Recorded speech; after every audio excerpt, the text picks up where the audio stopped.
But that's what coming out right here. They do these. It's time.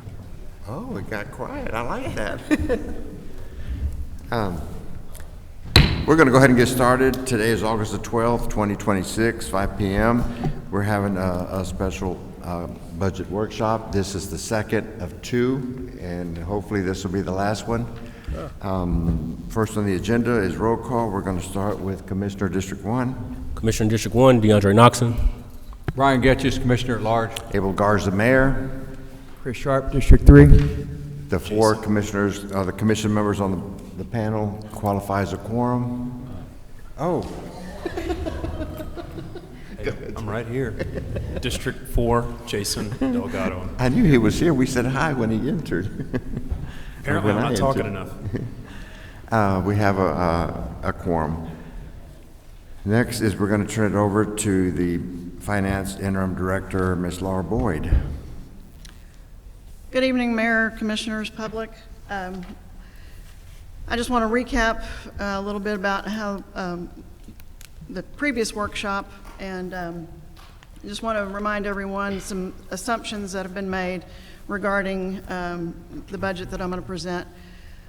For the general fund, it's assuming that the no new revenue rate of 0.497231 per $100 valuation will be adopted.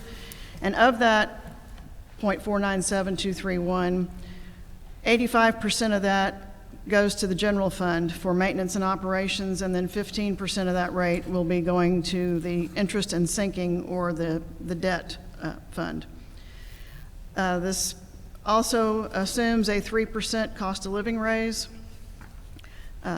Currently, the open positions are not funded in the proposed budget, but I will present to you the personnel requests that have been made by all the different departments. And then, at some point, the commission can decide what to fund or not. And then if once you're in the fiscal year 26-27, then new positions or funding for existing open positions can be brought back before City Commission in the form of a budget amendment to fund those positions. The last workshop showed you the revenues and expenditure summary, and at that time there was a budget deficit, and as you can see now there isn't one, and that was resolved because I guess last year a new department was created called the Facilities Management Department, and it was overseen by the Director of Public Works. And I think the intent of that was to have a centralized department for various department maintenance and so on, and utilities and all of that. But in talking with the department heads and in our departmental meetings with the mayor, the majority of the department heads said that really didn't work as efficiently as was hoped, because it kind of created another layer of bureaucracy. So a department that typically would call to a vendor and say, I've got problems with an air conditioner or something, and that they would deal directly with the vendor. Well, with the Facilities Management Department, then the other department would have to contact someone in Public Works, and then they would call the vendor, and then anyway, it was just took longer for things to get resolved. So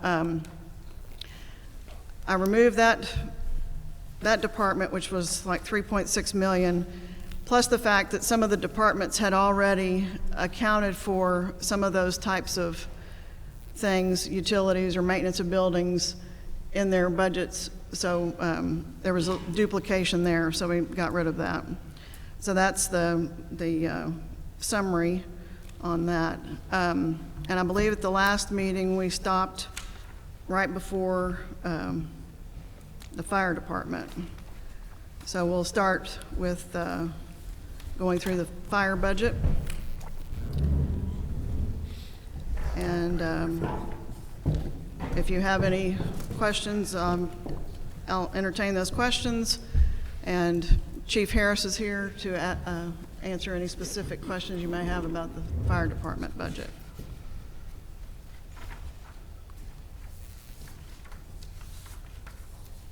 Ms. Boyd, did you say there was no longer a deficit Correct. after?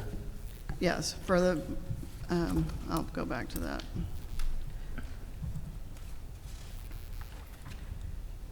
So if you look at the column, the proposed budget column,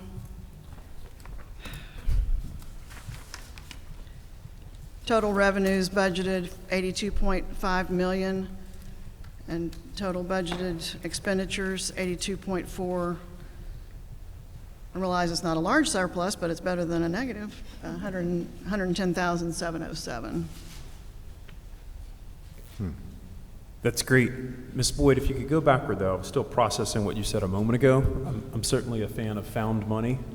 So the facilities management, I think it was just a skosh upwards. I think you said it was budgeted, but it was not staffed. Could you go back to that one more time? I'm still absorbing what you said. Facilities management was supervised or run by the Director of Public Works, and so the personnel in Public Works, Street and Bridge, building maintenance, building, jump in, Jack, anytime, are the personnel that was handling those. To explain it, this is kind of where the 304, always, if there was building maintenance that needed to happen, it's each department had a budget to handle those items, but we would take care of it. Public Works Department would take care of it, and we would call each department and say, hey, I need a PO for X amount for a new air conditioner or for plumbing repairs or what have you. That's how it was run. A facility maintenance budget was set up, although we don't have a labor force. The labor force is Public Works. So the same guys who are pouring concrete on the roads or mowing the ditches are the same ones that do our building maintenance. So we didn't have a separate department. So that's kind of where it got confusing, as well as who's budgeting what. So that's kind of what the 304 was created. It was intended to have all of the building maintenance type stuff came out of one account instead of separate accounts, and it just became very difficult to track and control because it's really not its own department. Well, the money for the maintenance, that was in that 304. There was money in your budget for whichever department for maintenance too, right? We had money in our budget for our buildings, and so did Parks and Rec. They had a building maintenance account, and it was trying to figure out how we take, because Parks and Rec may have they would also, it wasn't just building maintenance. They had other items that they would do internally that they would take care of out of their building maintenance account. And then when it got taken away, it just threw a lot of confusion in the mix. And so that's why we asked Ms. Boyd if we could just do away with that and kind of go back to how we were doing it. It just sounds to me like you had something put here for maintenance and something here. I'm sorry, I couldn't hear you. That you had the same dollar, you had money in this account for the maintenance, and you had money in this account for the same maintenance. So we didn't really, like taking that money out of this account, we still have the money there, so everything's fine. You still can do your maintenance. I wish I could answer that clearly. Right now, the way that we have it budgeted, it's not like that. It's back to where it was, where we don't have a 304. Each department is responsible for funding their building maintenance. Okay. So we'll run it, but we keep that from happening. So we just have one account. Yeah. I get it. Could we scroll back up to where that line was? I think it was just, wasn't it right there, Laura? Yeah, right there, facility management, that 2.9 right there? Yes. Okay, so 2.9 was earmarked, wasn't spent, we didn't staff people, we're not laying anybody off, it's just found money. No, the 2.9 is for the current year. Oh, okay, so then the 2.5. I can add something to this. So, for example, my facility maintenance, I believe it was close to $100,000 that was removed.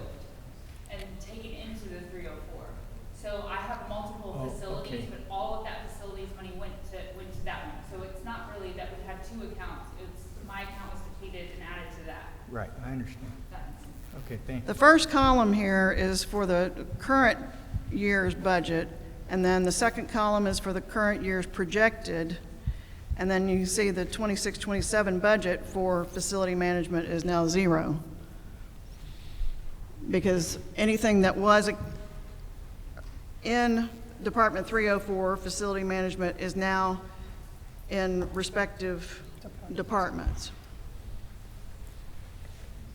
Ms. Boyd. Marvelous. Ms. Boyd, is this a new document? This document that you're looking at? Yes, I've revised it since the last workshop. Okay. Yes. Sounds like common sense to me. Well, it's great to hear that we're not in a deficit, so I'll take that. Yes. We ready to go on to the fire department? I think so.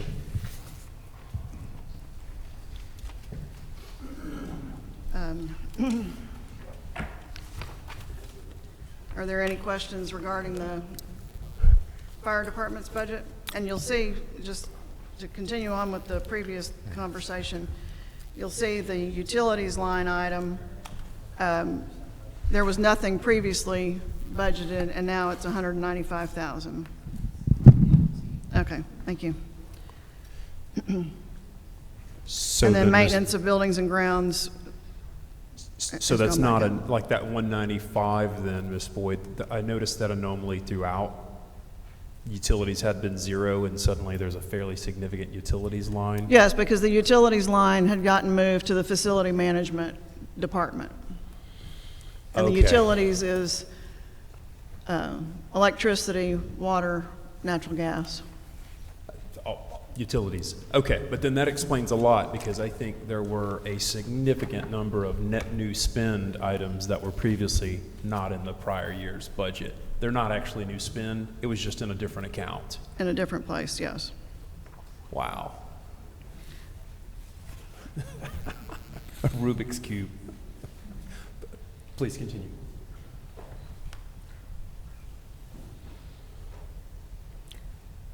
One item I'll point out, medical fees. Most departments have a medical fee line item, and that covers drug testing, et cetera, or whatever. The fire department, as part of their collective bargaining agreement, the city pays for annual physicals, and so that comes out of this line item, in case you were wondering why it's significant. And that's something new?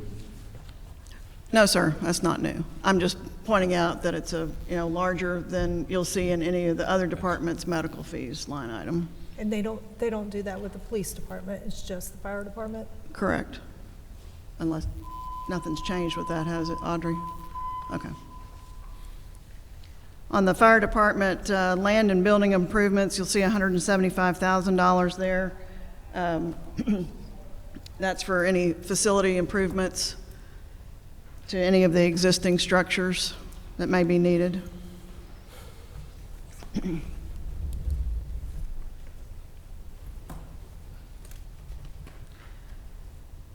if nothing further, we'll go to the neighborhood improvement services. Ms. Boyd, but, so we were on fire, right? We were just wrapping up on fire? Mm-hmm. Okay, if we could go back up to the overtime line item. I'd had a chat with Chief Harris about this, and I think Chief Harris had prepared this excellent handout. Could we just park on this topic for a quick minute? And maybe Chief Harris, you can kind of speak to the matter. I went back through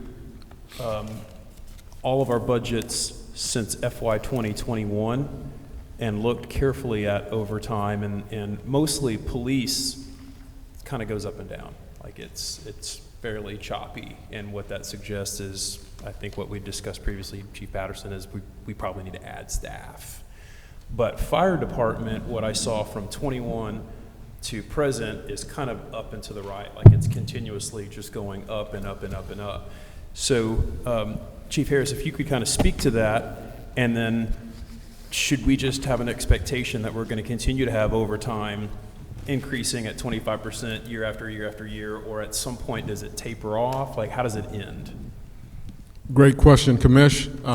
So with our overtime, right now in the industry, and it's industry-wide, not just in Texas City, not just in Texas, across the nation, getting trained paramedics, hiring them off the street has almost become impossible. As the handout says, we get about 1 to 2 applicants that are already paramedics here in Texas City per year. We're competing with hospitals, we're competing with other EMS services, we are competing with other fire departments, even some of the industry, they have paramedics working in their refineries. So we are trying to stay competitive, but it takes about 2 years to train a paramedic, and depending on what type of FTO program, that's field training, you add a few months to that. And it just takes so long to train them.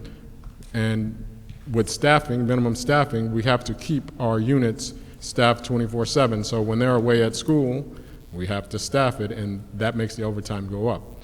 The good part of that, or the hopeful part of that, is after we get to a certain amount, once we get to about 90% paramedics, so that's for us about 15 more, then it will taper off and the overtime will come back down. But then as you open new facilities or you increase your medic units or your need for those kind of services, then you get right back into a similar situation. So yes, it will go down eventually, but right now we have 20 staff members that are in some phase of being certified as a paramedic. So that means they're either in school, they are either in a clinical, they are just signed up, they're in some phase of being certified as a paramedic. And like I said, you can check anywhere.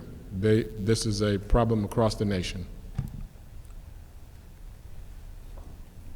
After we go through the time and expense to build one of these, what do we do, Chief Harris, to keep from getting robbed of them by someone who's opportunistic around us? Hospital, county, a neighboring municipality. Is there some way that we can avoid that other than chaining them to a desk? We are currently working on ways to keep them from leaving, because in this industry we do cannibalize each other, and we would like to be the ones getting other people's paramedics, but we have been on the losing end of that sometimes. It's just people leave for $1 an hour, people leave because they're closer to some friend that they know. People, I mean, in today's workforce, they will leave if the wind blows, and so we're working on work conditions, everything that we could do to make sure they don't leave once we've invested this kind of time in them. We are 92% staffed right now, but part of that 92% is they're not paramedics yet. And then we have to add more when we have the new fire department coming. Yes, ma'am. So we would like to start training them early on in the process. With Station 4, as we were speaking, Commissioner Delgado, when we brought Station 4 online, immediately we were already at a deficit because of the timing that we brought Station 4 online, and we needed that many staff members immediately. So we would like to kind of start training them a little bit sooner in this one, and part of that is the reason for the slight increase going into this next budget is we would, at the end of the year, start bringing them on and training them so they could already be paramedics or close to it. What is your turnover rate? Right now, we have not lost a lot of workers, but they're coming in, they're not paramedics. Right. We've hired 2 in the past year out of, we just don't get the applicants, or we get the applicants, just the hiring process. I'll give you an example. We got 2 paramedic applications. They came and did our physical agility test, and before we could get them through background, I called them, hey, your start date is this. Oh, I'm already working over here or over here. So shaving time off, I mean, there's a bunch of things that departments and organizations have done to try to shave time off. Some of them you can't shave a background check. I don't know how they gave them job offers without that, but they were already working. So we missed out on those two just in time, and they already had a job offer. Yeah, we get that. Adding more women doesn't make a baby happen any faster. It still takes 9 months. On the College of the Mainland paramedic curriculum, Chief Harris, page 3 right there, talk about that a little bit. Is that program at capacity, or do they have empty desks? Dr. Helen could use more students over there. We could be doing something to recruit high school or other, kind of talk about the program and what's going on there. So we use College of the Mainland. It kind of depends on when their classes start. So once a class starts, it's just like the Fire Academy. They start 1 or 2 a year. And if you're hiring or you get a candidate right after the class starts, you got to find the next thing, the quickest thing. I say the next thing, smoking. That's fire department lingo. But we'll send them to Alvin. Anything that can shave some time off of the 2 years that we already experienced. But we got a good partnership with the Colleges of the Mainland. It's just they don't start classes every week or as we hire. They start when a semester starts. That's when the semester starts.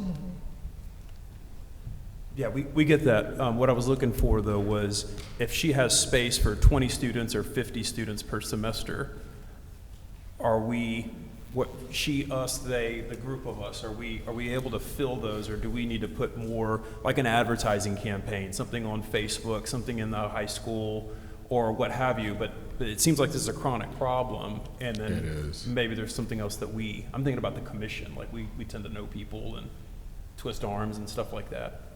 The guys back there would appreciate anything anyone knows to do, but we have a program at the high school here in the ITC where we start teaching them as freshmen how to do this, and when they graduate, many of them can already be an EMTB and a firefighter, so that shaves a little time off.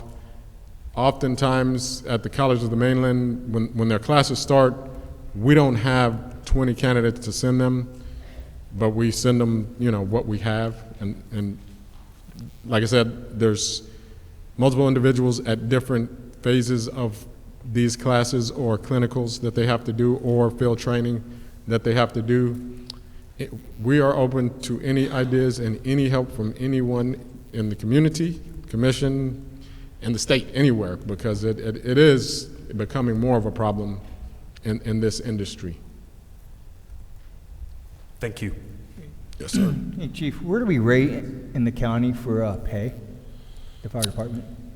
If you know. Chief of Staff is doing some research on that right now, so it would be hard to say. I haven't personally checked in a couple of years. He's putting together some information on that so we could come back around and revisit that. I'd hate to give the wrong information. Appreciate it. Hey, Chief. With overtime, is there any way to see how much overtime we're paying out due to the shifts compared to like police officers working 12-hour shifts and firefighters working 24 hours? Is there any way to compare those two to see the increase? So the main difference in police and fire, other than the shifts, so they come to work at 7 a.m. and they get off at 7 a.m. But the main difference is the police academy is probably 1 semester or something like that, right? And field training is another 60 days, or depends on the person, 4 months. So they can have a guy train, depending on what his assignment is, in 9 months, a year, and there's a whole nother year and 4 months on top of ours. So, and they have, it's even in police world, they're competing with neighboring departments. People leave all the time, but that extra year and 4 months, it makes it more troublesome as far as overtime and sending people to school and sending people to clinicals. The clinical is a whole nother component that after they finish the school and they get a course completion, they don't qualify for the state exam, they still have to go work basically free somewhere getting experience. And the police, you don't have to send anyone out for clinicals. They got to go work in labor and delivery, they got to go work in the hospital, they got to go work in all these places, and that's just part of what the state says you have to qualify for the paramedic exam. Thank you. Thank you, Chief Harris. Mayor, you want me to go on? Okay.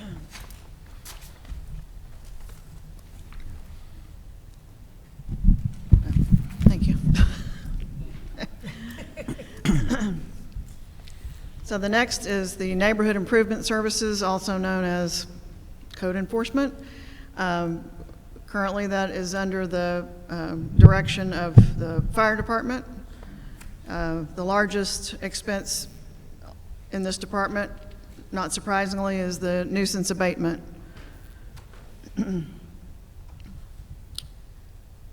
Any questions on that? Nuisance abatement, that's us paying to mow the grass, things like that. Yes. Is that enough? I hope so. After every one of these meetings, someone is coming and bringing issues of broken windows or overgrown lots, or is 400K enough? It's not enough. I want to start mowing the grass. So nuisance abatement also includes junk vehicles. It includes junk and debris and substandard buildings to some portion. And sometimes that's enough, sometimes it isn't. We have actually had to come back and adjust that. But our forecast for this year, that would be enough. Are these firemen that do this, or? So the Neighborhood Improvement Services is a combination. You can sit there. You can have a seat. You want to sit in? You can have a seat. You would be there a while. Hopefully that's not a contributing factor to that overtime there, Chief Harris. Can you repeat the question for him? Are they firemen? Are these? Great question. So Neighborhood Improvement Services is a combination of the Fire Marshal's Office and code enforcement officers who hold a TDLR license through TDLR to be code enforcement officers. But it's kind of a team effort between the fire marshals and these code enforcement officers. But it's a fireman that's in charge of it. I mean, he. Yes. The he or she. the fire marshal oversees the code enforcement division, or NIS. Is that necessary? Do they have to be a fireman, or can they, it be an inspector or something like that? I mean, we have inspections, inspection department. Do these people do about the same? You said, is it necessary? I don't think. That a fireman does this, Is there a qualification? Is there a qualification that it must be a fireman? That's what he's asking, to do that job. I think that's what he means. To do code enforcement, the license for code enforcement is TDLR. It's a code enforcement officer license. The code enforcement division works with the fire marshals to do a number of things. Now, as far as moving the junk vehicles and working the substandard structure cases, that's primarily the fire marshals, who are assisted by the code enforcement officers. But with the proper training and licenses, I guess others could do it as well. Okay, thank you. But it's not an actual firefighter. I mean, I realize fire marshals can fight fires too, but it's, the code enforcement officers are not firefighters. Right. Right? The firefighters are code enforcement officers they have the license to Do that. but the code enforcement officers are not firefighters. Right. Gotcha. Okay. Is that, Gotcha. is that That's clear? what, I think that's what he was looking for. That's what he was looking for. Commissioner Getches, Yes, you're good. Thank you. Hey, I have one. How much of that, do you know the percentage that we recoup of those costs through, charging the water bills or however? there Sometimes is, lawsuits. so when we get an abatement order, they do file liens against those cases, and I'm not sure exactly what the return is, but there is a return in there.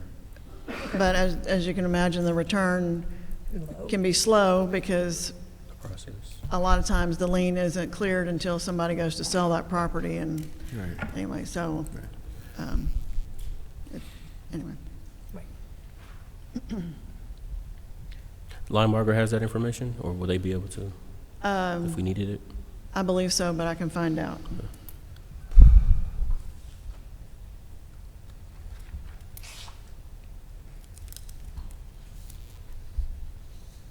So you're wanting to know about the liens on that have been, Well, the recoup rate or Okay. amount, because I know that some of them are small and you get it back in your water bill. They charge their water bills and stuff like that. Are we doing that? We're charging their water bills?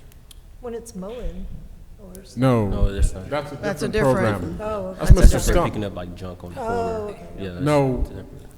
They get sent an invoice, and if they don't pay it, then a lien is filed on the Gotcha. property. And Yeah. as Laura said, sometimes it takes a couple years, property goes up for sale, then they pay the lien. And Kyle could probably speak about, when they pay the lien off, they ask us to release the lien through the legal department, and we get a lot of them back. I just couldn't say what the rate is.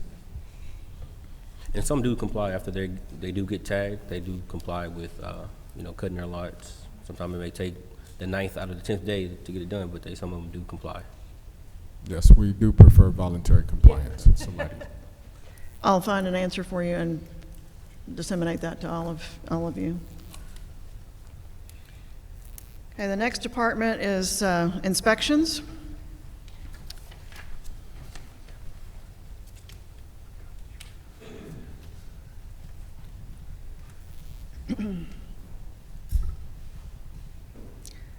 Nothing unusual in the inspections budget.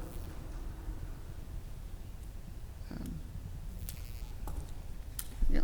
Anybody have any questions on that? Just throwing this out there, the proposed budget is less than it was amended for, right? Correct. Would that, would we possibly need to come back for a amendment if Margaritaville goes through? I know they're paying for the third party, but will our staff need to be involved? I'm not sure. I mean, that can be revisited and be brought back before commission if necessary. Okay.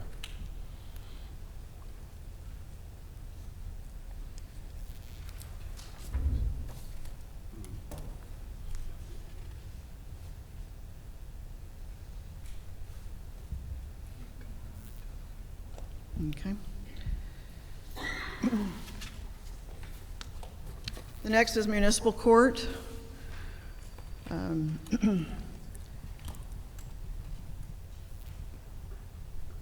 many positions are there? Municipal court.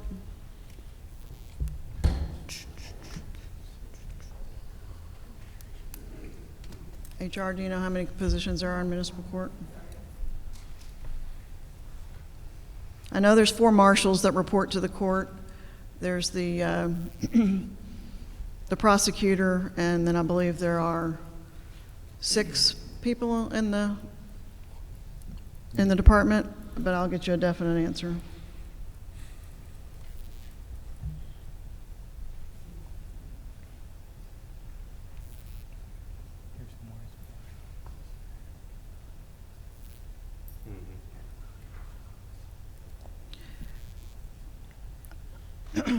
I don't have a slide for this, but municipal court is able to do various things with different pieces of tickets. So if you get a ticket, part of that fee that you pay for that ticket gets split up between the general fund and security/technology fund, and a couple other different funds that the state dictates what can be spent out of those. So computer expenses or security, where some of the expenses for the marshals come out of that.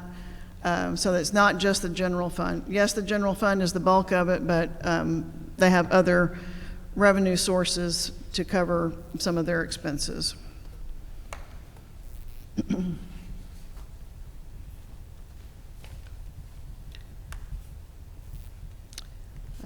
Next is emergency management.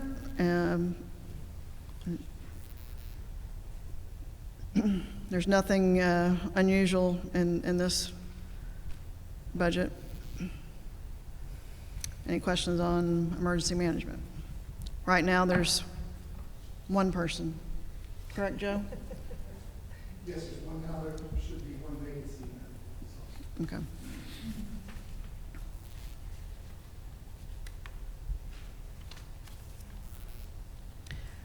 Next is street and bridge or public works.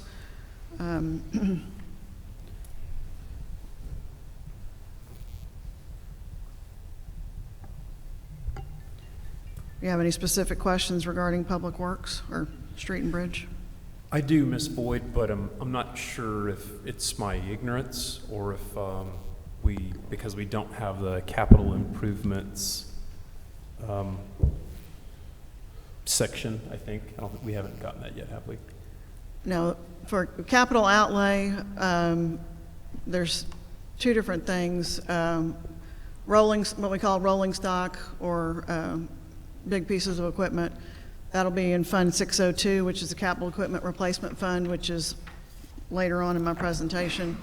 And then any construction projects or projects that are being funded through the General Land Office, that's also later on in the presentation. When I went back, Ms. Boyd, through the FY 2021 and then all the ensuing budget years since, and looking carefully at CapEx, there's a fairly consistent pattern of CapEx spending. It's kind of choppy, it's not flat, but it kind of corresponds to what one would expect in real life. We're gonna fund this project, replace this, build that, whatever. Mm-hmm. But what I observed is in FY 24, the recurring CapEx spend drops to near zero. And so it suggests that for whatever reason, we stopped putting money into CapEx. Now, maybe that's just because I'm new and ignorant, and maybe it's in a different fund now or a different account or something else, but it just seemed kind of startling that either our stuff stopped breaking and we stopped needing to fix stuff, or CapEx just disappeared. Well, we can discuss your specific, some specific examples, and the likelihood is that it's just in a different fund, not necessarily coming out of the general fund. Okay. Ms. Boyd, where are the new stoplights at in the budget? Excuse me? The new stoplights, where are they in the budget? What department would those be under? Traffic signals right there. They're under the Street and Bridge Department. Let me see. The traffic materials and signs 100. line item. Jack, you want to speak to the traffic signals? It's a favorite topic, Jack, of my constituents in the grocery store, at Lowe's. Yes, sir. And you can see those, the 150 and the 100, and that's significantly higher than what we've been running. All of the new signals, we've got the signal that's going up at 9th and 9th, and then the one 9th and 6th Street, and then the one at the Loop and 9th Street. Yes. Those are being funded through, that's a project that's being funded this budget year, and all of the signals that are going up currently, TxDOT is funding. And so that amount right there is just to have materials available to repair those once TxDOT says, hey, those are your signals. That hasn't happened officially just yet, but it will be coming soon. Marvelous. That's really you live on my side of town, you know that's kind of a terrifying intersection. Just one more on that specific one, Jack, the Loop, and I guess that's 9th Street right there by the school. When does that project start? It's officially been started. We've got the longest thing is just getting all of the equipment in. So the equipment has been ordered. Commissioner, if you can allow me a day, I can get some exact, a good schedule for you. I can give that to you tomorrow. Take a week. But that is a hot one. Yes, sir. Quick. Yeah, that's great. Thank you, Jack. Yes, sir.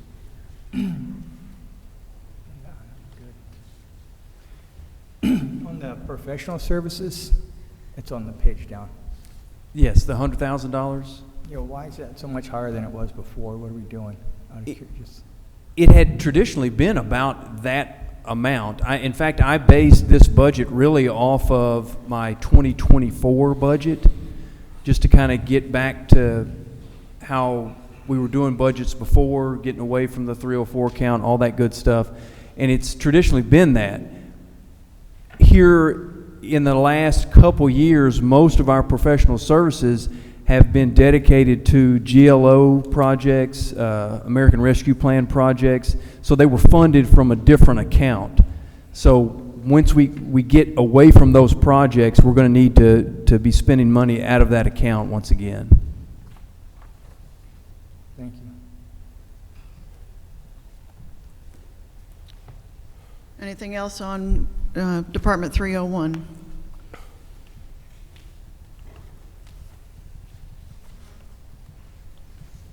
And here's facility management that is now 0, so I won't dwell on that.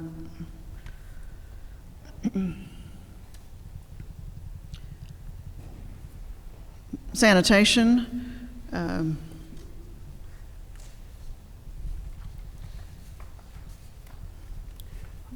In sanitation, Ms. Boyd, I think there was something like an $800,000 jump in sanitation. Waste removal? Yeah, I'm not sure of the line item. I'm not seeing it right there, but maybe Jack or someone could address that one. Was there or whomever, but did a contract come up for renewal? That was the best bid? I mean, things go up, we get that. There was a contract renewal, there was a 15% price increase, and the budget number was not accurate. The budget number was not accurate before. So we were 300,000 light, should have been 4.3 million. Noted. How did we cover that 300,000 that we were light? Did we do one of those transfers that Ms. Boyd? The revenues come in, Uh-huh. a lot of it is based on the growth of Texas City, so the more homes that come in, they're paying more trash. Totally get that. Yeah. No, I'm thinking about one of the things that Ms. Boyd brought up a few weeks back, a few commission meetings back, Ms. Boyd, was the different journal entries, transfers, and what have you that needed to get approved. And I'm curious if this was one of those. Money was in this account. We We're moved on it. next week's agenda. Oh, actually, it's coming soon? Yes, sir.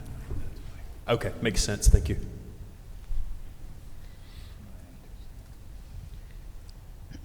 Any other questions on sanitation?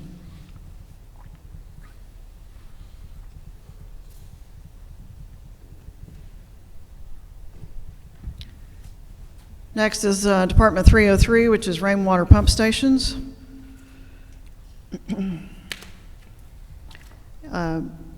The Moses Lake Pump Station project is not in this because that's a general land office project, and it is in a special revenue fund, which I'll show later on in the presentation.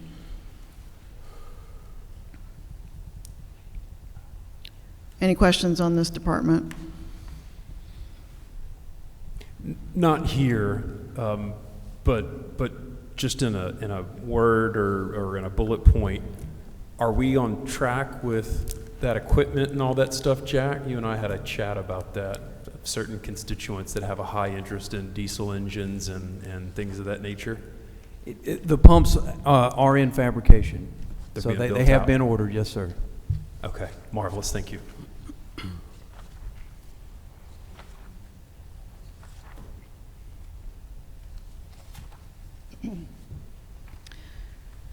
Next is recreation and tourism.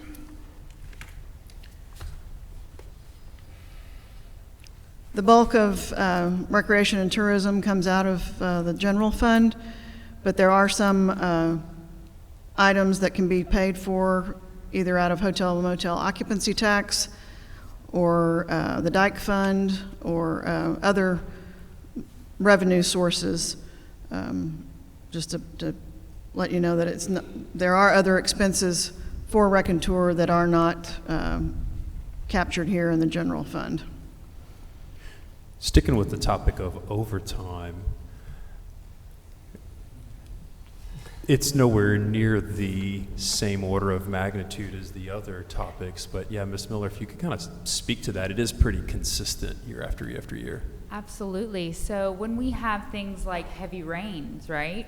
Everyone wants the parks and the medians, they want them cut. So we do have our parks crew that goes into overtime when things like that happen, right? Or let's say this facility, if this meeting goes until 10 o'clock tonight, we had to anticipate, we don't have someone just all the way here till 10 o'clock. Ask fewer questions, Delgado. So those people are going into overtime. So we anticipate those needs, right? Things like that happen with our staff. This building, for example, we have weddings, quinceañeras, sometimes they end later than they're supposed to. We have to be able to do that. I also, in my budget, realized, hey, there is some overtime. Where can we adjust? And I did this last year as well. We do need to add some positions, right? That's also a thing too. I don't think our park crew, we've added a new position in a decade. So there's some needs, right? So that's what I can say for our overtime. It's marvelous. That all checks out. Not checks out, sorry. Makes sense. Okay, Makes perfect yeah. sense.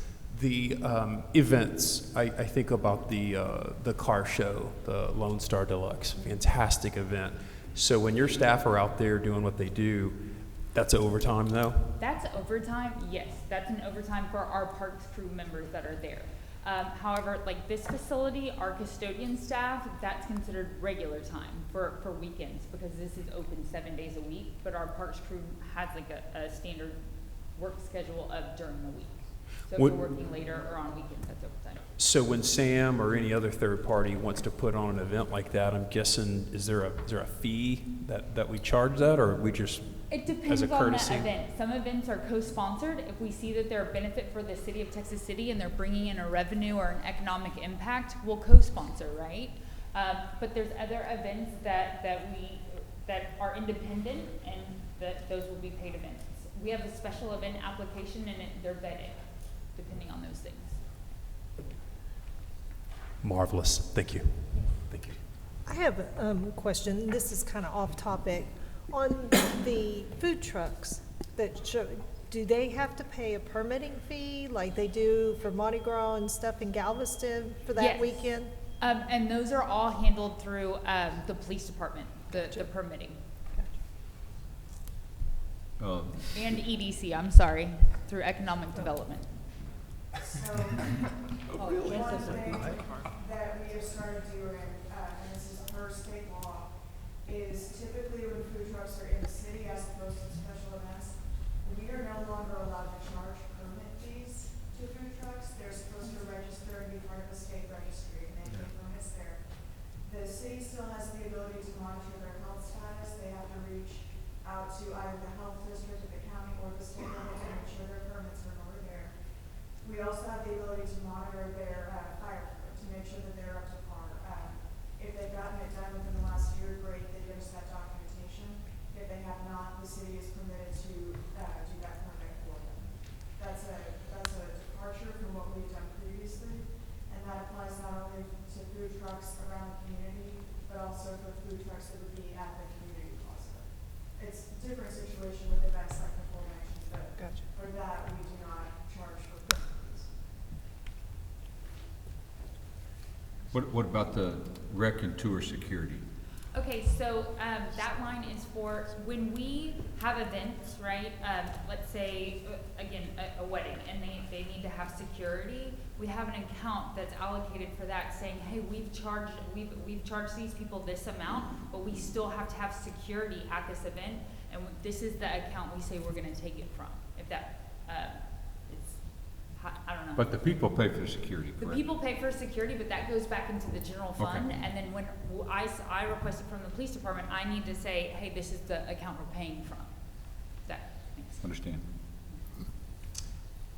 Sorry to interrupt, Mayor, Commissioners. We're beta testing the live stream again tonight. We're having trouble with that microphone. So from now on, if you could just come up to this microphone. We're also doing closed captioning, so that one's just not working right. And then, so anybody else speaking, if they can speak into a mic, it's going to capture it on our closed captioning and stuff. Thank you. Are we getting feedback online, Joe? Can't hear you, that kind of thing? Not yet.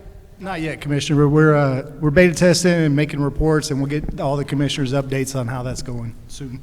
Understanding we might have a live audience, I just want to say for the record, should we have food truck people observing? I, for one, as one commissioner, just love a good food truck. And the one that has the Italian ices, I know some others may feel differently about that. Any other questions on Raconteur?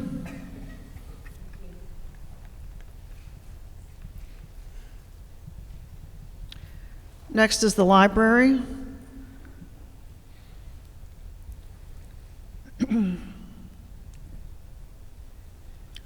Nothing unusual here. Any questions?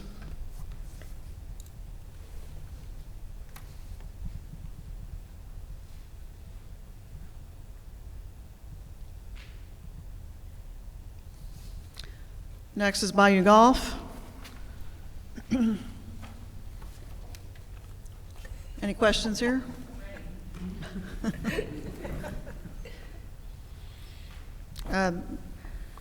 The most significant change is an increase to golf shop supplies. I believe they're wanting to expand the offerings in the golf shop. I have a question. If we expand at the golf course, is that going to come out of this budget, or would it come out of the general fund to build a new clubhouse or something like that? Does it have to come out of this budget, or do we have, that's going to come from somewhere else? That would be a capital item request that we would do. If we see a need for it in next year, didn't plan for it in this budget. I didn't request, so I'd have to come before commission and ask for additional funding or amendments to the budget. Okay. I was just curious. We need that.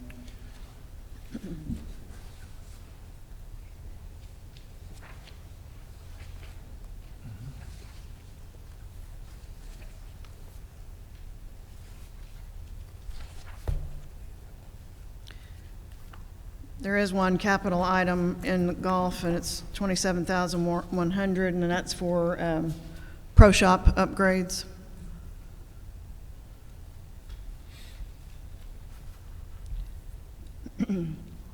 Next is animal control, which falls under the direction of the police department. Any questions here?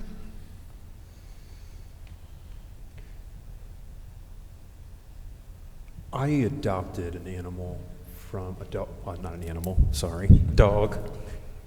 And at the time that I was in there, there was a shortage of dog food, and people from the community were bringing in bags of dog food, but I'm not sure if that was some anomaly, like maybe there was a great dog food shortage. But wherever this rolls up from, like, is it adequate? I'm not sure who can speak to this. Dog food doesn't come from the city of Texas City, so. Okay. Okay, apologies, I'll quit chattering. That's the, But it's it the was county wild. I animal was in there shelter and that, people were bringing in dog food. Like, my goodness, are we not funding the dogs? it's the county animal shelter that all the surrounding county? areas and Texas City contribute to the operations. I have a question. Yes. Maybe Chief can speak to this, or you, Ms. Boyd. I recall maybe last year that there was an increase to what we have to pay them. Is that shown in this? Or where we at with all that? Yes. Excuse me. The $780,000 budgeted is the increase on that. How long are we locked into that agreement, or have we tried to negotiate out of it, or where we kind of stand with all that? It's a great question. So I gave a presentation to commission, I believe, late last year, maybe early this year, in regards to that increase. So Galveston County Health District actually controls, they provide our shelter services. So the department oversees the field services. We have 3 animal control officers that provide those services to the citizens. Our shelter services are handled through Galveston County Health District. So we pay them anything that occurs after the animal is dropped off. That's what we're paying for. They met, their board met, they increased the fund. From my understanding, they changed the funding formula. They went from a citizen-based formula or a population-based formula to an actual count of animal formula. So they're charging us based on how many animals our animal control officers actually drop off and how many animals the citizens drop off. Because when a citizen drops off an animal, we're charged the same amount that we are if our animal control officers drop it off. I gave a presentation to commission. It was tabled. I did some research at the direction of prior administration, did some research, came up with, I believe, 5 options, put that into a memorandum, submitted it up through our chain, and have not heard back. So from my understanding, as we sit now, that agreement has not been signed by anybody representing the city of Texas City. And what we're charged for our citizens, is at the same rate or more than somebody coming from Santa Fe or Galveston who may drop an animal off? So from my understanding, the math, if you look at the formulas and the math, and there was a really good presentation that I got to sit through with Bayou Animal Services out of Dickinson, we're being charged accordingly.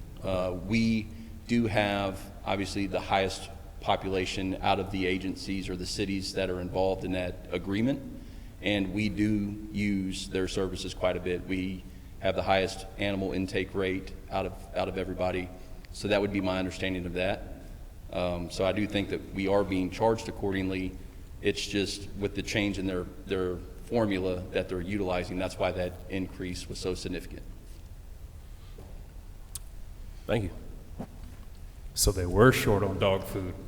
So, but I do have a question. When they recoup the fees, like say I go in and adopt a dog or something, which will not happen, but if I did, would the fees that I pay to do that, does that come back to Texas City or does that go into the county? I believe that stays with Galveston County Health District. Okay. Could we get that presentation? That seems like that's something that needs a follow-up. The presentation that I provided?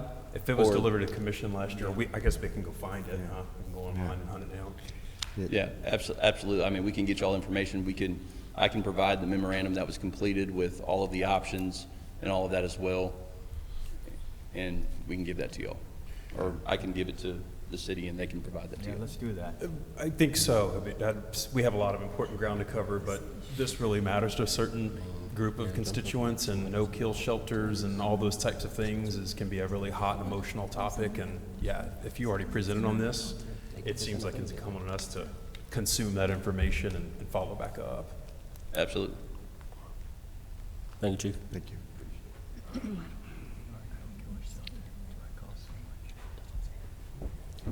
Any other questions on Animal Control Department? Okay, the last department in the general fund is Grants Administration. Several years back, the expenses that are now in this department used to be covered by the HUD Community Development Block Grant, but it was decided to move this administrative part of this over into the general fund. That way it's not taking away from services that could be offered to the people in the community that need it. So that's why this is not a department that's been around a long time in the general fund. So I just wanted to give you a little background on that. Any questions here? It's pretty straightforward. It's the administrative staff that. The scope of the grants administered through this, Ms. Boyd, would include then things that are not CDBG, like everything that's not, or would CDBG Yes. be in there to some extent also? Well, any of the grants, including the HUD grant, the administrative part of the HUD grant. Well, what normally would have been covered under the HUD, right, Patricia, is now covered by the general fund, so it's not taking away from services to provide to people who need it. But yes, it's not just the HUD stuff. So HUD and GLO and other. Any other grants that, that Patricia's office handles. Yeah, it matters because as I'm thinking now back to fire, we talked with Chief Patterson in the last workshop about grants as a means of perhaps expanding headcount, patrol officers, or there's grant opportunities for all kinds of things. Mm-hmm. But generally they're complex, the application process is nuanced, and you got to have some expertise to go chase those things to ground, which is why I'm asking. But yeah, I see Patricia right there.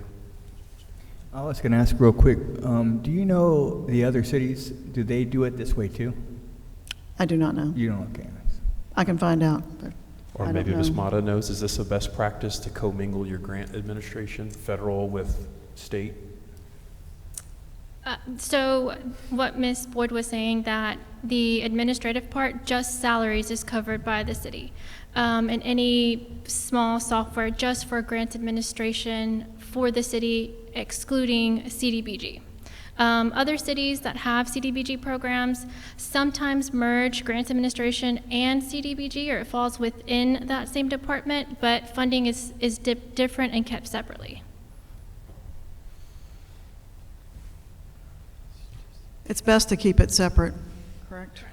Well, yeah, that's why I'm asking this. So if we were, well, I'm making this up, this is hypothetical, but let's say that there's Department of Justice funding to expand local policing because of some program or something. Somebody has to go chase that stuff down. And I'm guessing it's probably not Chief Patterson, it's probably not the best use of his time. But who would go run that to ground? Is it these folks, or is that someone in the police department? So it's a joint effort. Obviously, the police department is the subject matter expert in whatever it is they're needing. So we do offer the technical application aspect of grant management. We look for the grants, we help them write it, we put it together, goes before sometimes commission and first submission, and then post award if awarded. Thank you. Okay, that's the general fund, and now we'll get to some of the other areas.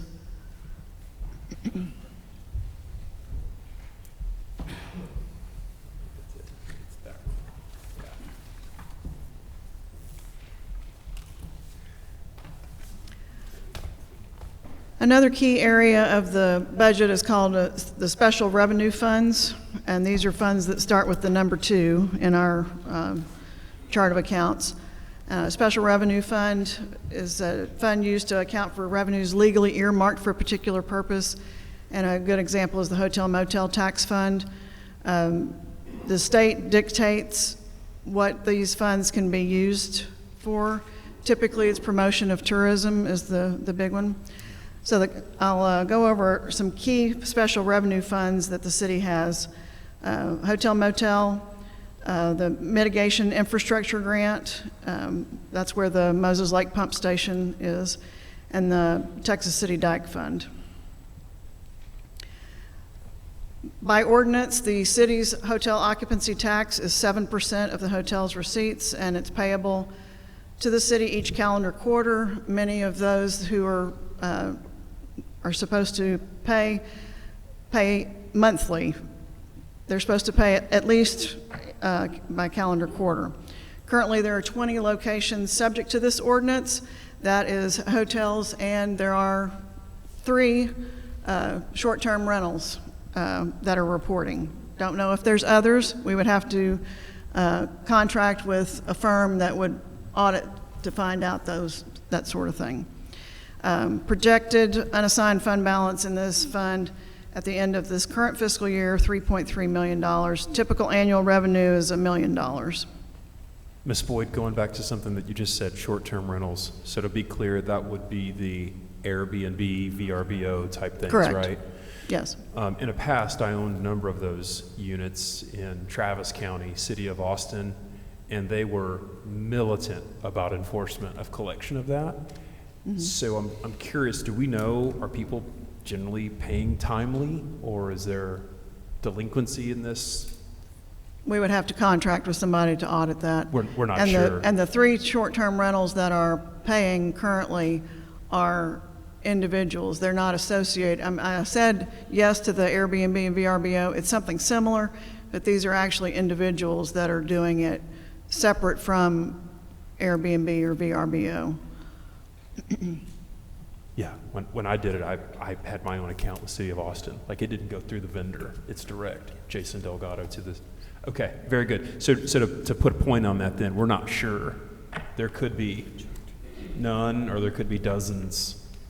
Yeah, Don't know. yeah. Do we know how much we get from the Airbnbs? Excuse me? Do we know how much we actually get from the Airbnbs, how much they contribute to this? I can only speak to the 3 that are, Just those? but I don't know regarding Airbnb Oh, okay. if there's others. I know that companies like Airbnb and VRBO, they collect the state hotel occupancy tax and remit that to the state. But local jurisdictions, I do not believe that they're doing that, but I can find out. Like I had said previously, recreation and tourism has, well, they typically, and it's not just with Nicole, historically there's been a sizable wish list of items. And these are the items that there were high prior, some of these of Nicole's high priority listing can be paid for out of hotel occupancy tax. Carlos Garza Sportsplex, the Doyle Convention Center, Robinson Stadium, because they promote tourism. There's events here from people from outside the community coming in, or sports tournaments and things like that. Those qualify under use for hotel occupancy tax. And as you can see listed here, the total is $408,353 for all of these items here. Any questions on this? Another key special revenue fund is the CDBG Mitigation Infrastructure Grant. It's federal funds administered by the Texas General Land Office. Some drainage improvement projects have already been completed through this grant. The original grant award was $17.8 million. There was the 3 subdivisions that have been impacted by this grant: Amburn Park, South Point, and Freeway Park.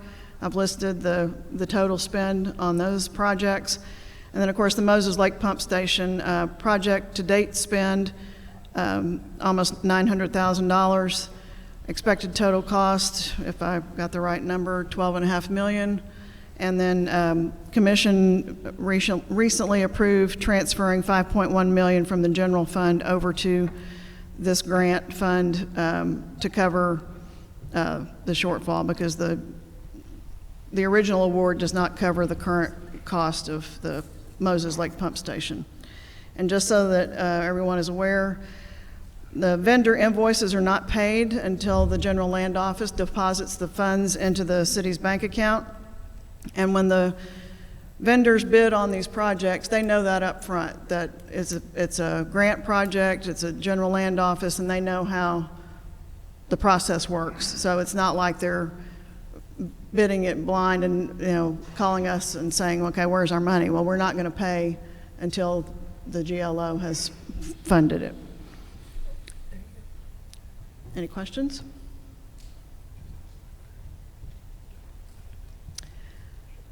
Okay, another key special revenue fund is, of course, the Dike Fund.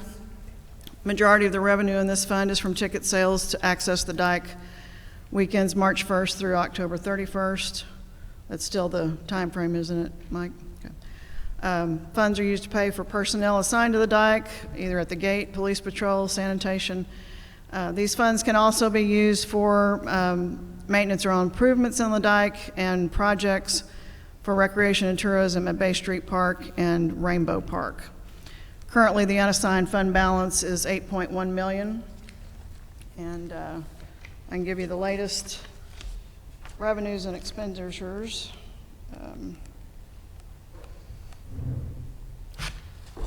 Revenue to date for fiscal year '26, $740,400.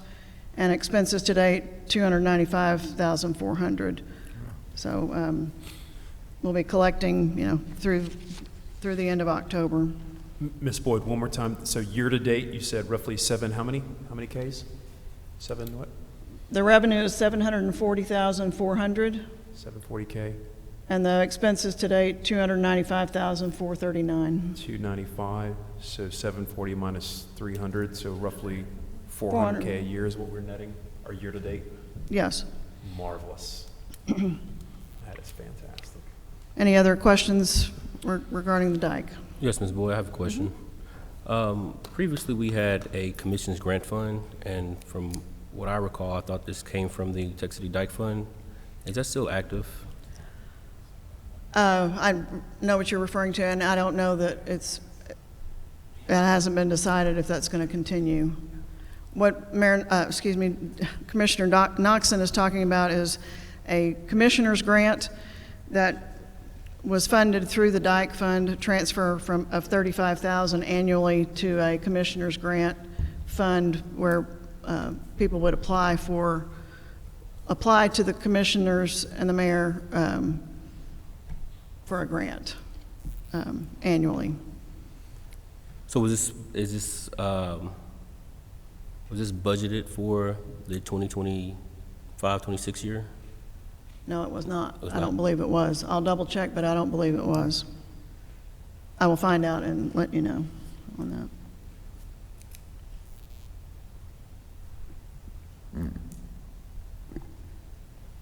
So all the money that comes from the dike, it's only used on these things?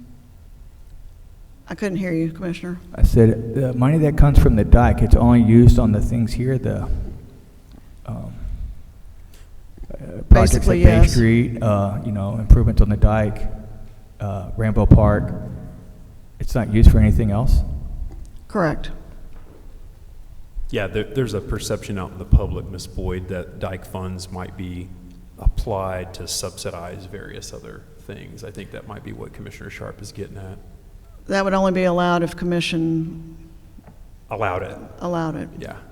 Awesome. Also, keep in mind that, yes, the fund balance is $8.1 million. Back after Hurricane Ike, when the county no longer wanted to have anything to do with the dike and said, okay, city, here, it's all yours. I mean, part of it was ours, part of it was the county's. Anyway, when it was turned over to the city, they also gave the city $3 million, and that was intended to be used for road maintenance. So that's still in that 8.1 million. I mean, it gets, obviously it's increased, and we use these funds for road maintenance, but But effectively, there's 3 million baked in there for that.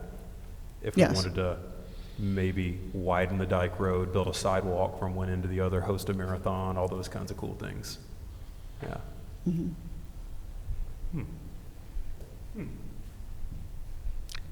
Any other questions regarding the dike?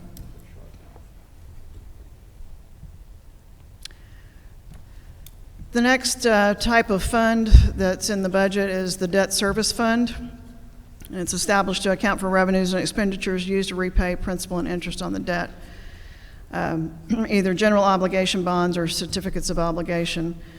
Projected fund balance at the end of the current fiscal year, $5 million. Budgeted revenue for fiscal year 27, $5.5 million. And budgeted debt payments for fiscal year 27 is $5.8 million. And I can, hopefully y'all are able to see this. Yeah, I think we may have, I know Commissioner Getchus, you had some questions about this one. This is we want to park here, I think. So Ms. Boyd, if I understand this correctly, reading that first chunk right there, the GO Bonds Series 2020, looking at that principal column, why did the principal increment up slightly from 06 to 07? That's the way the debt service schedule was set out from the very beginning when this debt was issued. Would that have been like the last payment, sort of like the final balloon to tie it off and it's done or something? It just seemed odd. Or Well, not sure. I guess I'm not sure are you talking about the year ending 27? That's right. Yeah. But my assumption is looking at that schedule there, like if you look at some of the ones down below, and then also the supporting detail that's in other documents, there's usually a fairly lengthy table that shows principal and interest payments over some duration. So that the numbers are so small suggests we're right at the end of paying that bond off. But I would expect that last number to have gone to 0 or something smaller, not increment up by 10K. Well, the final payment will be paid on February 15th, 2030. Of course, what I'm showing here is 2030. I don't have an answer for you other than that's the way the debt service schedule was created. That's fine. That's fine. Okay, and then the next category down, that's the most recent, Correct. Fairly well known. Yes. I think the public's kind of aware about that one. And so then looking across that line, the 70.855, so in the special meeting that we had 2 weeks ago, there was some discussion about, is it 75, is it 74? There it is, that's the 70.8 that ties to the official statement, I think. Yes, that is correct. Okay, so then the way that the public should read that, the way that we should read that is it's the 70.8 plus the 43.5. And therefore we end up at something like 100 and, math is hard, 113? Yes, the principal plus the interest is your total debt cost for this.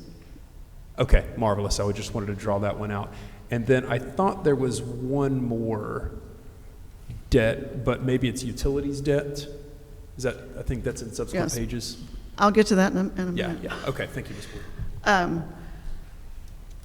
So the first debt issuance, Series 2020, the grand total for fiscal year 27 principal plus interest is $423,600. That's the 370 plus the 53.6. And then on the certificates of obligation 2025, the principal plus interest for fiscal year 27 is $5,372,750, which is equivalent to $447,729 a month. There was a lot there. If we go back through that just a notch slower, I think what you said is that 2027 row, the 1.9 plus the 3.4, Ms. Boyd, it's the 5.3 div 12? Yes. Okay, div 12. So that's $441,000 a month? Just for that debt issuance, it's $447,729 a month.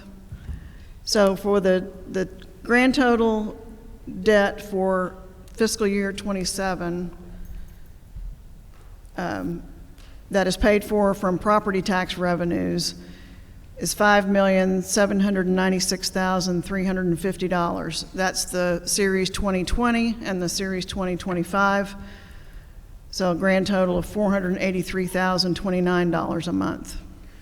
So looking at that another way, if we hadn't issued those certificates of obligation, if we hadn't borrowed that money, then is it fair to say we'd be long approximately $500,000 a month? 440-something thousand a month?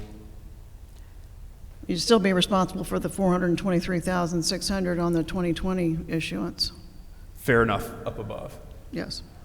For the year, right? Yes. Yeah. Okay, I just want to draw that out because there was some discussion about that in this room last night, and I was making the point it's roughly $500,000 a month in debt service. Yes. And then at the bottom of the page is debt service that is a certificate of obligation Series 2018 that is completely paid for out of the utility fund, which is an enterprise fund, business type, which we'll look at that in a little more detail shortly. So, Ms. Boyd, we only have one other certificate of obligation that we're paying for right now? From 2018, that's the only other one we're doing, besides... That's the only certificate of obligation, but you have general obligation bond Right. Series 2020 that That's a general obligation. I'm talking about the certificate of obligations. Just Okay. two. Thanks. Yes.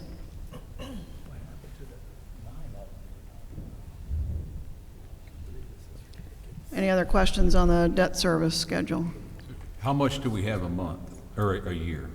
What, the total, is it 6 million a year, roughly? You're talking about what that is paid for out of property tax revenue? For the fiscal year '27, it will be $5,796,350. That's principal plus interest.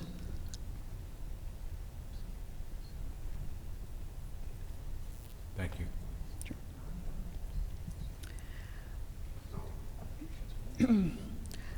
The next topic is construction fund, and this is Fund 412, which is where the proceeds of the certificate of obligation, the budget for spending that money is in Fund 412. And I've listed here the different items, the budget, and what's been spent to date. On your municipal complex, it was budgeted in fiscal year '25, which is when the CO was issued, at $55 million. Spend to date is $2.4 million. Temporary city hall location budgeted in '25 was $472,295. Spend to date $206,620, or $20,716 a month. Fire station number 5 budgeted at $14.1 million. Spent to date $2.3 million. The engineering public works building on M&F Lowry, the expansion there, budgeted $3 million, spend to date $764,000, and library renovation budget $1.5 million, spent $248,000, which I'm not sure that that's accurate, but I'll double check that number there, because it's finished, isn't it? The roof and. We've got a little bit left, but Okay. there's other aspects of that. Okay. So I'll get back to you on the, like I said, I don't think that library number is correct. The budget is correct, the spend to date I don't think is accurate. It looks a little bit low for the amount of progress that I see over there. Only what we've completed for that 248 is the roof. So it is a little low, but it is substantially, the 1.5 is a lot more money than what it's costing us for the roof. Understanding, Joe, that we're live streaming, people aren't going to be able to hear Jack's responses from the audience, right? Yeah. Jack, that's important. Maybe repeat that for our live audience, for the folks at home. Yes, sir, Commissioner. The amount that's shown spent to date, we are about finished with the roof. We have the only thing that we have remaining is to do that the trim and trim off that so the edge of the roof and trim off the excess roofing material that's hanging over the eave of the roof. I agree with Ms. Boyd that 247, it looks, I don't know if what our actual build to date is, but the roof replacement, which is the only thing that we have currently contracted for on that $1.5 million number, is substantially less than 1.5. I believe it's closer to $400,000. That I would guess. Yeah. Jack, while you're there, a couple of other things. Muni Complex, City Hall has consumed a lot of attention. Lots been said about that recently. And I think what we said there is no contract has been let for construction, right? Anything on construction would have to be bid? Yes, sir. We do have a construction manager at risk that is under contract, but the only thing that we're contractually obligated to pay those guys for are for pre-construction services, which includes, coming up with cost estimates for designs during the process of the design. Which all makes sense. We should pay people for their efforts expended. But the reason it matters then is I'm looking at that number and I'm thinking about those nice people from that construction vendor that were in that meeting. Somewhere in that company, somebody's got $55 million on a revenue forecast. And my suspicion is human nature is that somewhere somebody's going to have an emotional attachment to $55 million on that revenue forecast. We have not gotten back with them, Commissioner, about any type of, they have not mentioned any renegotiating of their terms. The contract for the CM at risk is just a percentage on top of what the construction cost will eventually be. Noted. Yeah, I'm just thinking human nature, business, Mr. Spallglass or whoever runs that business has probably got some amount of emotion to making sure that 55 million or something close to it comes in. So then as we explore alternative designs, I'm just pointing out then for fellow commissioners, I'm somewhat skeptical that that vendor is going to have an interest in exploring lower cost alternatives. I would think we're going to hear a lot about things that are right around that number. Jack, you don't have to comment on that one. Jumping on to fire station number 5, given that Muni Complex has taken up a lot of the attention, but on that, I know we spent approximately $2 million or whatever that was to buy the truck. Those trucks are really expensive. They have a long lead time. I remember we voted for that. But construction is not underway on fire station 5, right? No, sir, not at all. Other than equipment purchases, it's just the design fees for the architect. Now, as well as we have a small fee, I think it's $20,000. Once again, another construction manager at risk for their pre-construction services. Because whether it's 9 million or 8 million or however many million it was, I think that also merits some amount of revisiting and exploring whether it's prudent to spend that kind of money on a fire station. For another day, I'm not proposing we have that debate, but I just wanted to confirm we're not currently building something there, or we haven't signed anything. There has not been a final determination of the documents yet. No, sir. Fantastic. Thank you, Jack. I want to point something out on this. So what we're doing with the CO for the library is 1.5 million? Yes. I'm surprised it was even mentioned. We spent more than that on the wall and parking to even add that into the CO. I'm sorry, I couldn't hear you, Commissioner. It's just I a apologize. comment. It's not a Oh, question. okay. Thanks. Yes, sir.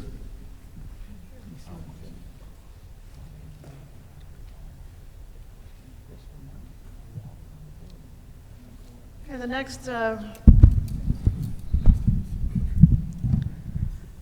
next section concerns the enterprise fund. This supports services primarily from fees, and with the city, it's the water and sewer, all combined into one utilities fund. Enterprise fund agencies generate their own revenue through sale of services. That revenue directly affects spending levels of that agency. So the utilities fund is self-contained, self-sufficient. And there are 5 different departments in the utility fund. You got water administration, water distribution, sewer or wastewater collection, and wastewater treatment plant, and then the lift stations. And as was mentioned or shown on the debt service, the utility fund has the CO from 2018, outstanding $9.8 million, and the debt service for fiscal year 27 is just shy of $700,000. Projected 26 ending fund balance of $60 million. And I'm just going to go through these, the various departments within this fund and their supplemental requests or any significant operating line items. In the water administration area, that's Corbin and his direct reports. This $525,000 to add a canopy in the back of the building at 911 Highway 146, $73,000 in software, $312,000 in utilities, and professional fees of $207,500. In the water distribution department, professional fees, and then replacing 2 2007 trucks and 2 2011 trucks. Personnel has been requested out of this fund and this pickup truck if the personnel requests are approved. Alarm upgrades at Heights, 32nd Street and Orchid Street, and then SCADA improvements of $75,000. Ms. Boyd, before we move on, could we go back to SCADA I think maybe this is a Jack or a Corbin question or what have you, but SCADA is kind of the hero that nobody knows about, but it makes sure everything runs on time and pumps pump and switches switch and stuff like that. Is that all we need, or is that? I just want to make sure that where there's not a significant upgrade or enhancement, Corbin, or something like that maybe we've delayed. It's pretty common because that's OpEx, that SCADA gets kicked down the road in big utilities. And so I'm just curious of, is that like a Band-Aid, or is that all we need, or is there a big upgrade that really we've been deferring? No, that's all we need. We constantly try to upgrade it. If a better system comes along, that's what we do. Or improvements that we can make. And then the remote units, the telemetry, the RTUs, is that lift stations, Corbin, or what are we connecting to and monitoring with that SCADA system? In this budget right here, it's the water plants, the water towers, the storage tanks, reducing stations, that such. We do have 2 other accounts where we also get into SCADA, which is 703 and 706, which is the wastewater treatment plant and the lift stations. At the wastewater treatment plant, it's different units in the plant itself, and at the lift stations, it is individual stations. Different software? Or No, it's just all funded the same. It's all one system, like Signet or something like that? Yes, sir. Yeah, thank you.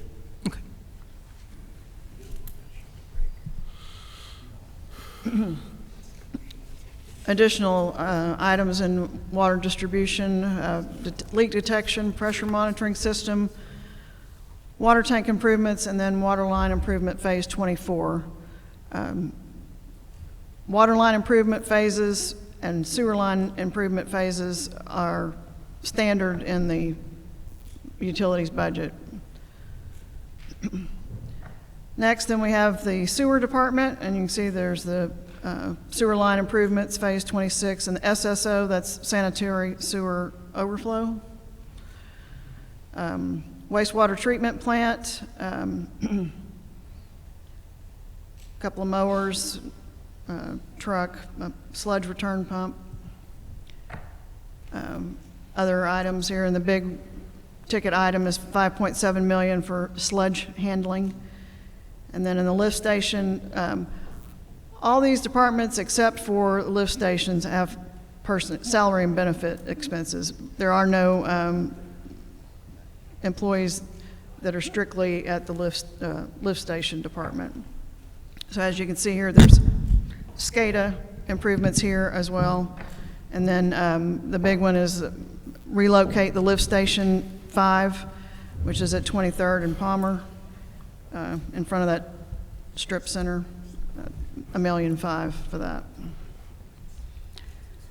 Any questions on utility departments? Yes, the 5.7 on sludge handling, Corbin, could you elaborate on that one a little bit? Is that a one-time thing, or is that a recurring thing? It would be a one-time capital improvement. Currently at the wastewater treatment plant, we have 2 holding tanks and a gravity thickener right before the belt press, and it's a single train. There's no redundancy. And this year we got caught, the gravity thickener had to be rebuilt, and we spent a lot more money with sludge handling than we would have had to. Whether or not it wasn't $5.7 million, but we do need the redundancy and we do need the extra capacity. So when we say it's one time forever, or this is the kind of thing that happens every 5 years or every 10? These units would be built, now they would have to have maintenance, but there would not be that big of an expense with them again unless we needed to expand in the future. Are we on schedule for this, or should this have occurred earlier, or we're Goldilocks, we're just right, this is when it needed to happen? I think we're getting into it when it needs to happen. Okay, thank you. Okay.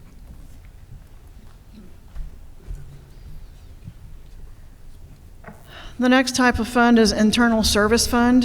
One or more funds that accounts for the goods and services provided by one department to another within the government on a cost reimbursement basis. The two big ones are the Capital Equipment Replacement Fund and the Group Insurance Fund. In the past, the Capital Equipment Replacement Fund is where departments, general fund departments, not utility fund, because theirs is done separate because they're self-sufficient. The general fund departments, if they had capital equipment, they would basically pay a lease fee as part of their budget. There would be a line item they would pay into this capital equipment replacement fund, such that when it's time to replace that piece of equipment, there's money in this Fund 602.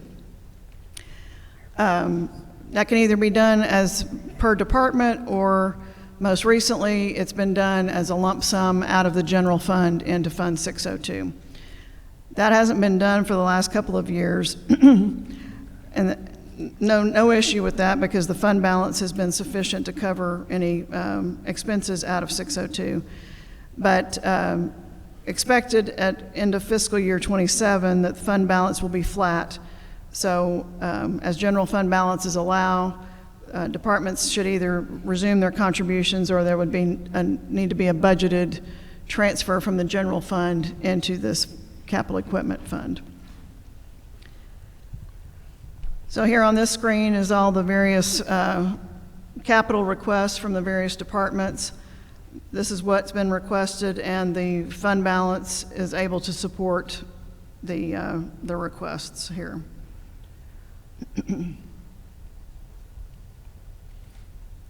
Anybody has any specific question on any of these? Public Works, sanitation.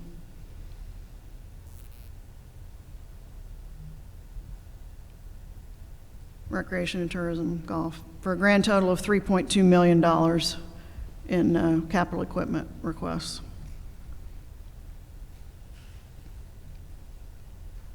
Any questions on this?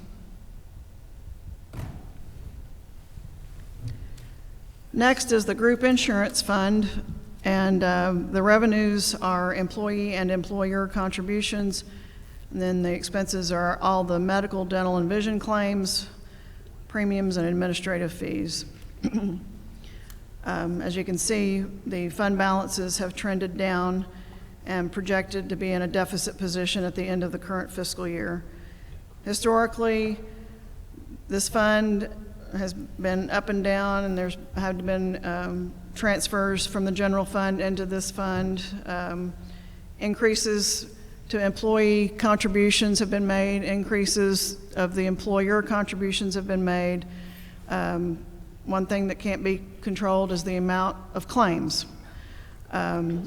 Texas City is self-funded, which means the taxpayers pay the employees' claims, essentially. Several years ago, there was an uptick of ER visits, and so changes were made to the plan such that co-pays would be higher if you went to an ER. Obviously, you go to an ER if you really have an emergency, but people were going to the ER for things that really weren't emergencies, something that could have been handled at urgent care or whatever.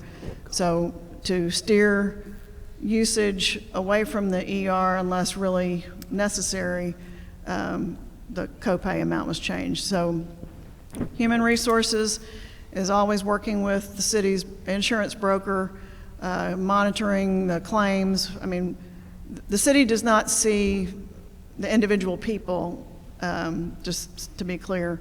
They just see, okay, these many claims for this type of illness or this type of service or whatever, and then they're always trying to ways to either reduce claims as best as possible or get better insurance rates. And I mean, it's always being looked at. So, and like I said, historically, it's not unusual to see a deficit in this fund, but it can be remedied by a transfer from the general fund. Okay, I think you just answered my question, Ms. Boyd. If I recap what you just said, first, we're self-insured, right? Like we don't, Yes. not Blue Cross Blue Shield or Aetna or Cigna. Well, we do have a third-party administrator, and at this time, it's Blue Cross Blue Shield of Texas for the medical claims. There's a different one for dental and a different one for vision. But they administer our claims, but ultimately, the city is paying the claim. Okay, so then our staff do have a insurance card, whatever this is, Blue Cross. Yes. But in the end, the city's reimbursing. Okay, Yes. next. So then the significant jump then from the FY '24-25 to a deficit of 290, if I heard what you said correctly, we have made adjustments to the contributions that should get us back in the black on that? We have not made any recent changes to contributions. I'm just saying that it is monitored. Noted. Thank you. And Human Resources can answer if you have any more detailed questions on that. I heard there was a program we used that kind of told us how much we should budget for. I can't remember what it was called. That we put in, and when the money that we budget for this, each year we put in what's going on, how many people we have, and it kind of tells us, and we've been using that. Do you have any idea what I'm talking about? I'm not familiar with that, no. Okay, I forgot what it was called. I'll find out. Feel free to shoot me an email, and I'll research it.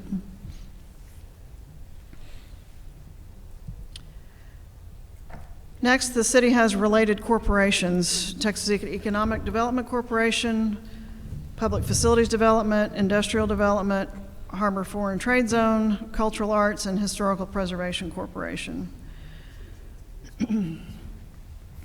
The largest of the city's corporations, of course, is the Texas City Economic Development Corporation. Projected fund balance at the end of the current fiscal year, $31 million. There's been some personnel requests, an assistant director and 2 part-time employees. A significant line item is professional fees of $700,000. Building maintenance and lighting repairs, $422,500.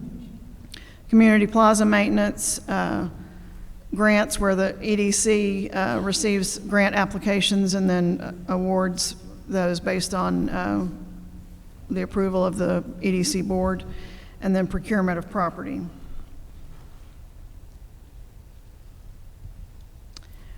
Also, there's demolitions, the Phoenix Business Accelerator expenses, advertising and marketing, software, community beautification, and training and conferences.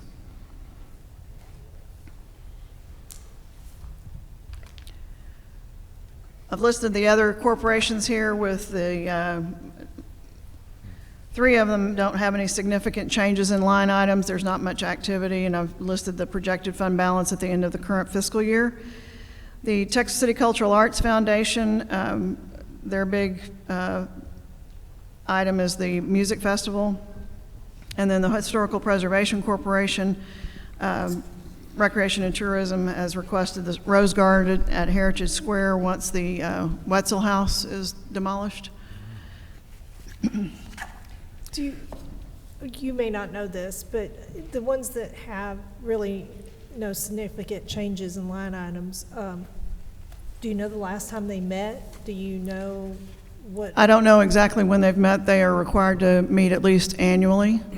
Their bylaws dictate that they are to meet annually, and they will, the board of those corporations will then, usually when they meet is when they approve that corporation's budget. But ultimately, the related corporations, each board approves the respective budgets, but ultimately, the City Commission approves their budgets.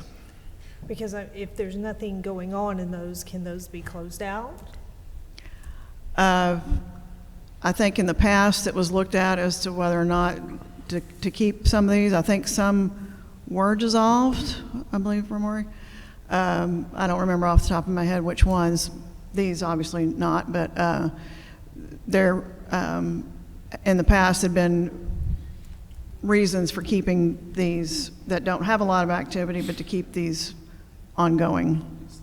So, Sure. so related to that, Kristen can answer more on that. Mayor Garza, or maybe Joe, or maybe Kristen, you know, but on that last line item there, the Historical Preservation Corp., I've had quite a bit of discussion with a constituent about this one, and my understanding is this group has not met in some significant amount of time. But whether that's accurate or it's not accurate, is that staff? Do we need members? What's going to happen next with the TCHPC? Yes, that is something that is seen by my department. They have not met since I have been director, and it's because my understanding we have not been able to make a quorum. So I believe that those positions are now becoming available up in September, and so if we reappoint people, hopefully we'll be able to make a quorum. Fantastic. You said since you've been in your position, for those of us who are new, that's how many years? I've been in my current role about a year and a half. Okay, so for at least the last year and a half, Correct. there's been no activity with this. And I think corporation. probably 2 years before that. So it's been a while since they've been able to meet. Yeah. Go ahead. The last time that this specific board met was in 2024. That was, I think I know the exact date.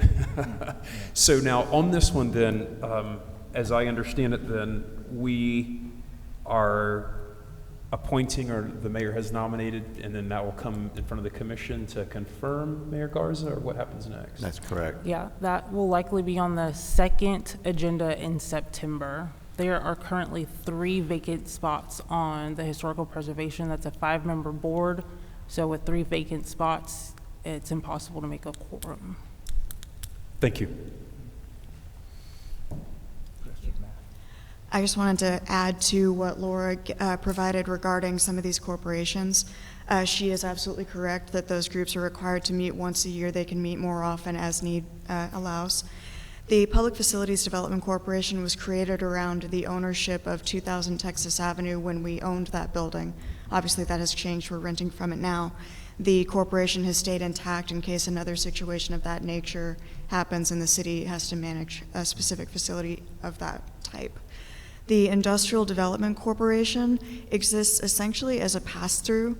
So in the event that an industry looks to issue bonds through the city, that corporation is there to oversee that process and make sure everything's done legal and above board. The Foreign Trade Zone Corporation, the FTZ is an incentive that we offer companies in the city, especially those with international trade.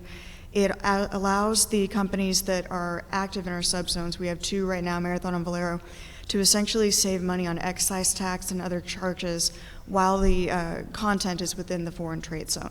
They still have to pay taxes on those items, of course, but while they're in there and they're being repackaged or put together, they're not facing those taxes at that time. So those are, they all have functions, but some of them are standing corporations, whereas the foreign trade zone, for example, we look at that each year. Thank you. I was leading to the Texas Historical one, and somebody took it and ran. Could you give us an example on the foreign trade zone? So if PetroChina wanted to buy a Supermax tanker full of gasoline from one of our local refiners, foreign, domesticated, foreign-based business, and so while they're here, their vessels in the foreign trade zone, and so they avoid tax on inventory? Or if it's not that, could you give us kind of a real-world example of how this applies? So one of the best examples I've heard about how this works is if you had a vehicle manufacturer that was importing items from around the world to create vehicles and then sell them subsequently. You could be taxed on each individual item that builds that vehicle, but instead what happens is you bring those items in, you work with them within the foreign trade zone, and when they're exported as that vehicle, you're charged the tax for that vehicle. Doesn't seem like something we would do a lot of. I mean, we have 2 projects considering Shoal Point, and during their construction processes, as they bring in materials from throughout the world, We could do a lot of this. it could quite benefit them. Yes. Marvelous. Yeah. Exactly what I was looking for. Thank you.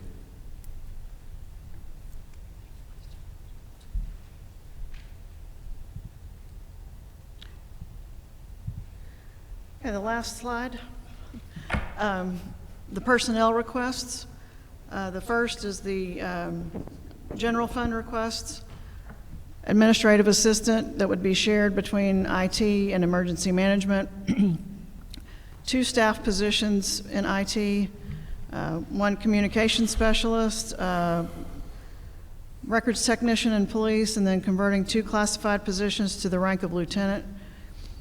Of course, police department also has standing openings to fill, but that's not included here. This is just either new or changes to existing. Fire department, training officer, assistant EMS director, and then the positions that are required for fire station number 5. So this will be brought back before commission at a later date. Street and bridge, an administrative assistant, recreation and tourism, evening and weekend park supervisor, a laborer, 2 parks laborers, and move part-time evening supervisor to a full-time position. Golf course general manager and another animal control technician. In the utilities fund, water distribution C operator, 2 wastewater maintenance techs, wastewater treatment plant B operator, and water distribution utility worker.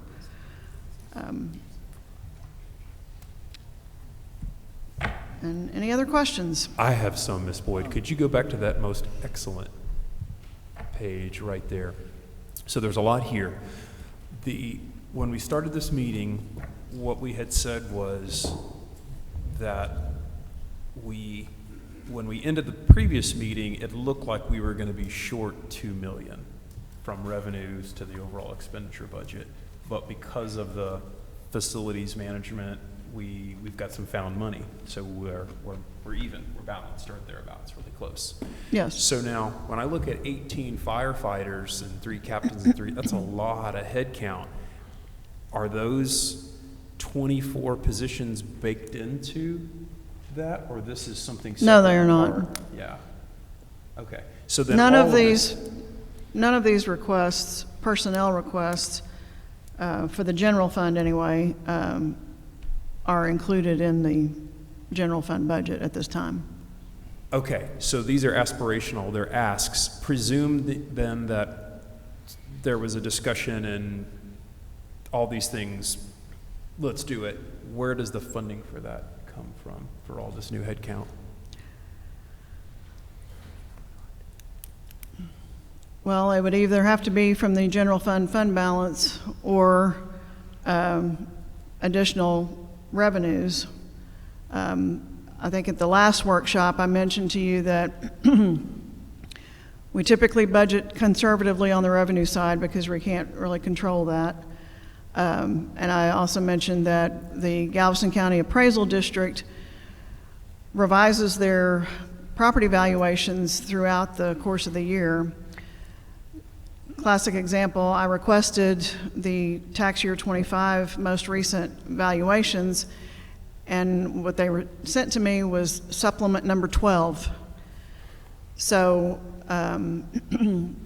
not always, but generally speaking, the supplements, the dollar amounts typically increase, producing more property tax revenue. So that would be another place where this would come from. And just to be clear on the fire department, and Chief Harris can correct me if I'm wrong, all these positions aren't going to be needed all at one time. I mean, it'll be a staggered process of filling those positions. But it will all become before City Commission for City Commission consideration of the budget amendments to fund what is not currently funded. In the days ahead, we'll have time to get through all of this. Okay, I'm just making sure then, is if I just take 40 head count and assume a fully loaded cost of $75,000, $80,000, it's about $3 million of head count. And if we need it, we need it, but then that might change that picture on where we started the meeting, that we're balanced. Because we might not be. And you're not including the 30% fringe benefit cost above that for each position. Yeah. So it'll get expensive. Okay, thank you. Okay, what about 107, communication specialist? What exactly is that? I can't hear you. You're gonna have to speak into the mic, please. Yeah, you're always telling me to speak into the mic. A communication specialist is similar to what Camilla currently does, so photography, videography, social media updates, website updates, printed publications, all of the above.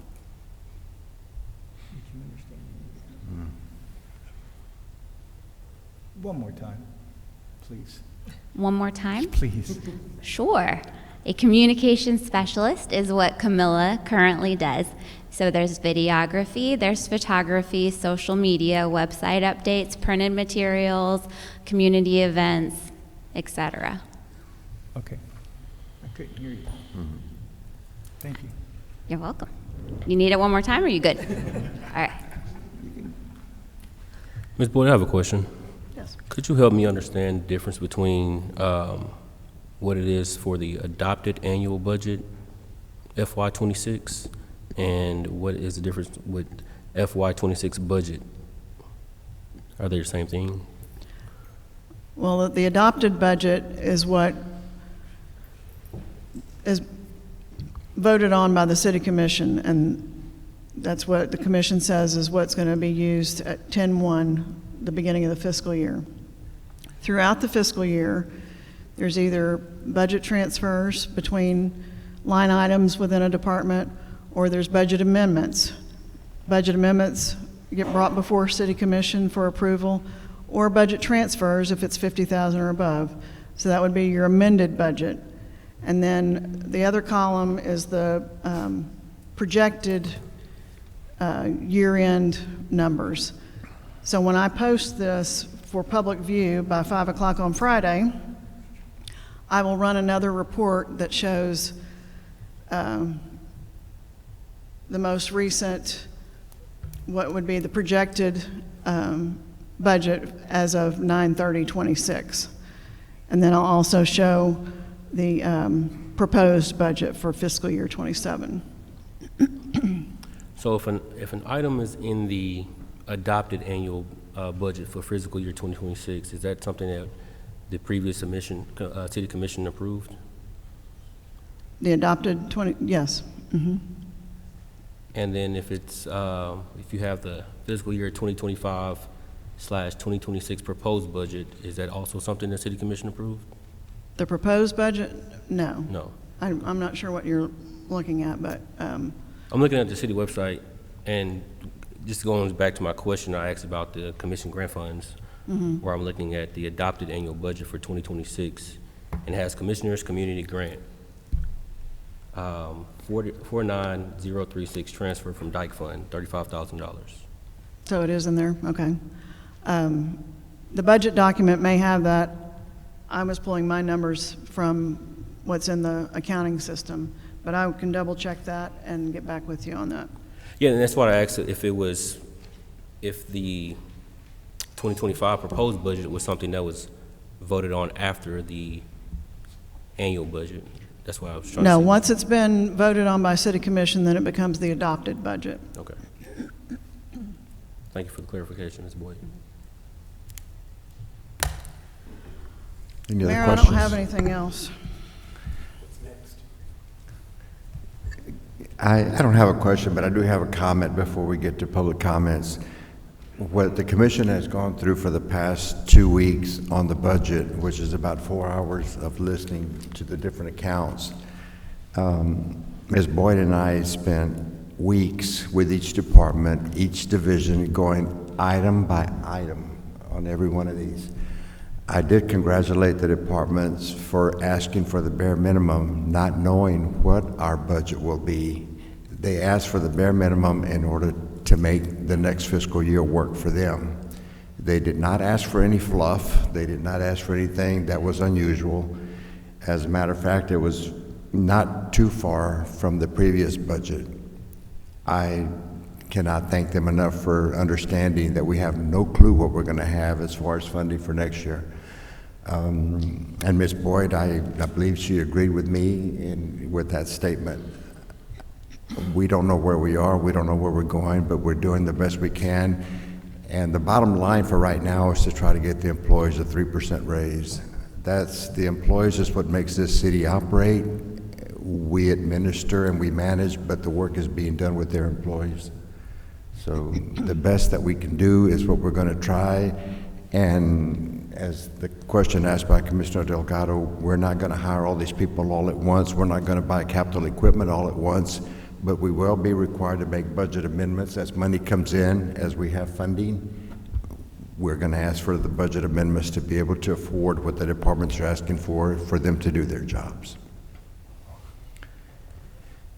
With no further questions, I will open it up to public comments. Any public comment from the public is welcome to come forward and ask or speak for 3 minutes or ask a question.